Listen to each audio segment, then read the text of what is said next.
पर उसके माँ और पिताजी ने उसको कभी भी इस चीज के लिए सपोर्ट नहीं किया और उसकी शादी नीरव से हो गई।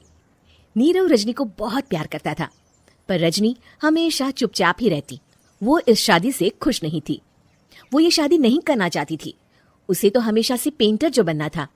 अपने इस सपने को वो नहीं पूरा कर पाई, इसलिए वो हमेशा उदास रहती थी। रजनी, बहुत ही बढ़िया फिल्म लगी है, कल देखने चले? नहीं जी, कल मुझे बहुत काम है, मैं नहीं जा पाऊंगी। अच्छा तो कोई बात नहीं, संडे को चलते हैं। देखिए, मुझे फिल्म देखना पसंद नहीं है, आपको जाना है तो चले जाइए। नीरव को मना करके रजनी वहां से चली जाती है और अपने बैग को खोलकर उसमें बंद पड़े ब्रश और कलर्स को देखकर रोने लगती है। रजनी, चलो ना कहीं बाहर खाने चलते हैं, कुछ तुम्हारी पसंद का। जी मुझे नहीं जाना, मेरी तबीयत ठीक नहीं है। रजनी वहां से चली जाती है। नीरव को समझ नहीं आता कि रजनी उससे इतना दूर क्यों रहती है। वो जब भी उसके साथ वक्त बिताना चाहता है, रजनी कोई ना कोई बहाना बना देती है। एक दिन घर पर कोई नहीं था। रजनी घर का सारा काम जल्दी से खत्म कर लेती है। घर पर अकेले होने के कारण वो सोचती है कि वो आज पेंटिंग करेगी। वो अपने कमरे में जाकर पेंट ब्रशेस और कलर्स निकालकर जैसे ही कलर मिक्स कर रही होती है कि दरवाजे पर बेल बज जाती है। अब कौन आ गया इस वक्त? इतनी मुश्किल से तो मुझे पेंट करने का मौका मिला है। रजनी दरवाजा खोलती है तो उसकी सास अपनी सहेलियों के साथ खड़ी होती है और सब घर के अंदर आ जाते हैं। अरे बहू, सबको शरबत बनाकर पिला दे, बाहर तो बड़ी गर्मी है। उफ। जी। रजनी पेंट ना कर पाने से उदास हो जाती है। उसे गुस्सा भी आ रहा होता है कि उसने इस शादी के लिए हाँ क्यों कह दी। वो रसोई में जा रही होती है कि उसकी सास उसे रोकती है। बहू, सबके खाने का भी इंतजाम कर लेना, आज का लंच तो ये सब यहीं करेगी। हाँ। रजनी बिना कुछ कहे रसोई में चली जाती है। सबके लिए खाना बनाती है। सब खाना खाते हैं और रजनी घड़ी देखती है कि ये सब कब जाएंगे ताकि वो अपनी पेंटिंग कर सके। जब शाम होती है तब सब चले जाते हैं अपने घर। अरे बहू, सब तेरे खाने की तो बहुत तारीफ कर रहे थे, सबको बहुत अच्छा लगा खाना। आपको मुझे सुबह बताना चाहिए था ना कि आपकी सहेलियां आ रही हैं। पता भी है कितना वक्त लगा सारा खाना बनाने में। अरे बहू, तू ऐसे कैसे बात कर रही है मुझसे? तो और कैसे बात करूं? मैं इस घर की कोई नौकरानी नहीं हूं कि इतना काम करूंगी।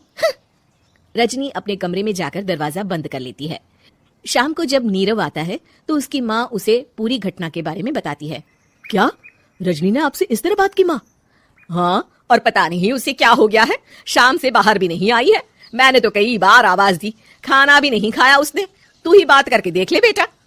नीरव अपने कमरे का दरवाजा खटखटाता है। रजनी, दरवाजा खोलो, मैं हूं।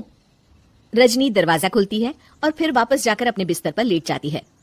रजनी, माँ से बात करने का ये क्या तरीका है? मैंने कोई गलत बात नहीं की है।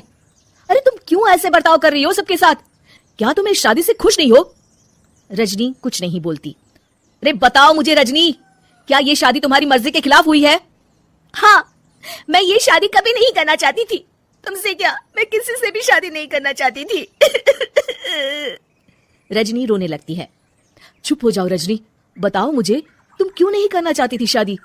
रजनी बेड के नीचे से अपने पेंटिंग्स, कलर्स, ब्रश, पेपर्स निकालती है। इतने में उसकी सास भी कमरे में आ जाती है। ये देख रहे हो, ये थे मेरे सपने। मैं पेंटर बनना चाहती थी, पर माँ पापा ने कभी सपोर्ट नहीं किया और मेरी शादी करवा दी। मेरे सारे सपने टूट गए। हर वक्त बस गुस्सा आता रहता है मुझे। मैं जानती हूँ कि आप लोगों की इसमें कोई गलती नहीं है, पर मैं क्या करूँ, मुझे समझ में नहीं आता। रजनी फूट फूट कर रोने लगती है। मुझे माफ कर दीजिए, आप दोनों के साथ मैं बहुत बुरा बर्ताव कर रही हूँ।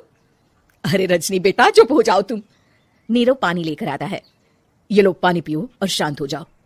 रजनी पानी पीती है और उसकी सास पेंटिंग्स देख रही होती है। अरे नीरव, हमें तो पता ही नहीं था कि हमारी बहू कलाकार है। अरे कितनी अच्छी पेंटिंग्स बनाई है, देखो तो। ये वाली तो मैं अपने कमरे में ले जाऊंगी। आपको ये पेंटिंग्स अच्छी लगी? अच्छी नहीं, बहुत अच्छी लगी। और तुमने हमें बताया क्यों नहीं?